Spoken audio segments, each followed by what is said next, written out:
ఒక్క రాత్రిలో మాయమైన గ్రామం. కుల్ధారా మిస్టరీ. ఒక ఊరు, నిండా జనం, పచ్చని పంటలు, పిల్లల నవ్వులు, అంతా సవ్యంగానే ఉంది. కాని ఒకే ఒక్క రాత్రి, ఆ ఒక్క రాత్రిలో ఆ ఊరంతా శ్మశానంలా మారిపోయింది. ఎటువంటి యుద్ధం జరగలేదు, వరదలు రాలేదు, భూకంపం రాలేదు.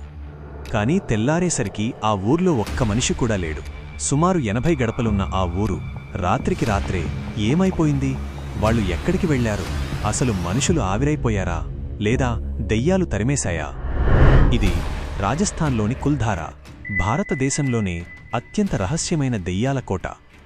సుమారు 200 సంవత్సరాల క్రితం జైసల్మేర్కి దగ్గర్లో ఉన్న ఈ కుల్ధారా గ్రామంలో పాలివాల్ బ్రాహ్మణులు, పాలివాల్ బ్రాహ్మిన్స్ నివసించేవారు.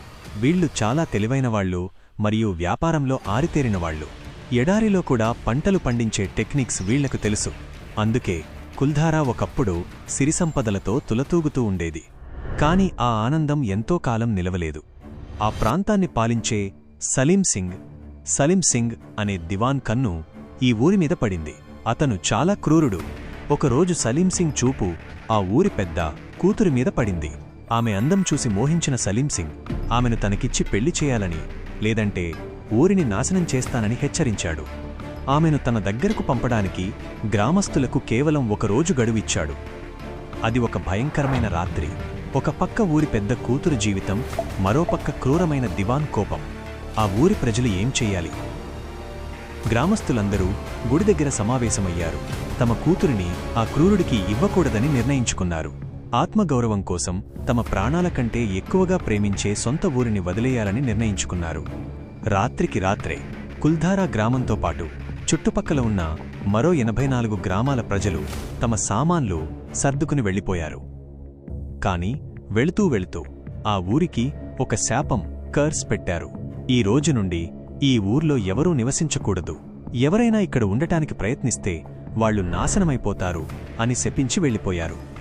అప్పటి నుండి ఇప్పటి వరకు కుల్ధారా నిర్మానుష్యంగానే ఉంది. ఈ రోజుకి అక్కడ రాత్రిపూట ఎవరూ ఉండరు. అక్కడ వింత శబ్దాలు వినిపిస్తాయని, ఎవరో నడుస్తున్నట్లు అడుగుల చప్పుడు వస్తుందని పర్యాటకులు చెబుతుంటారు. ఢిల్లీకి చెందిన పారానార్మల్ సొసైటీ వాళ్లు అక్కడ పరిశోధన చేసినప్పుడు కూడా నెగటివ్ ఎనర్జీ ఉన్నట్లు రికార్డయ్యింది. అయితే చరిత్రకారులు మాత్రం వేరే మాట చెబుతారు. సలీం సింగ్ పెంచిన విపరీతమైన పన్నులు, ట్యాక్సెస్ కట్టలేక నీటి కరువు వల్ల ప్రజలు వలస వెళ్లిపోయారని అంటారు. ఏది నిజం? ఆత్మగౌరవం కోసం వదిలేశారా, లేక పన్నులు కట్టలేక పారిపోయారా? కారణం ఏదైనా కావచ్చు. కాని ఒకప్పుడు కలకలలాడిన ఒక ఊరు ఇప్పుడు పర్యాటకులకు ఒక మిస్టరీ స్పాట్ మాత్రమే. కుల్ధారా గోడలు ఆనాటి బాధను ఇప్పటికీ వినిపిస్తూనే ఉన్నాయి. మీరేమనుకుంటున్నారు? ఇది దెయ్యాల పనా, లేక రాజుల కుట్రనా? కింద కామెంట్ చేయండి. మరిన్ని ఇంట్రెస్టింగ్ మిస్టరీస్ కోసం మా ఛానల్ని సబ్స్క్రైబ్ చేసుకోండి.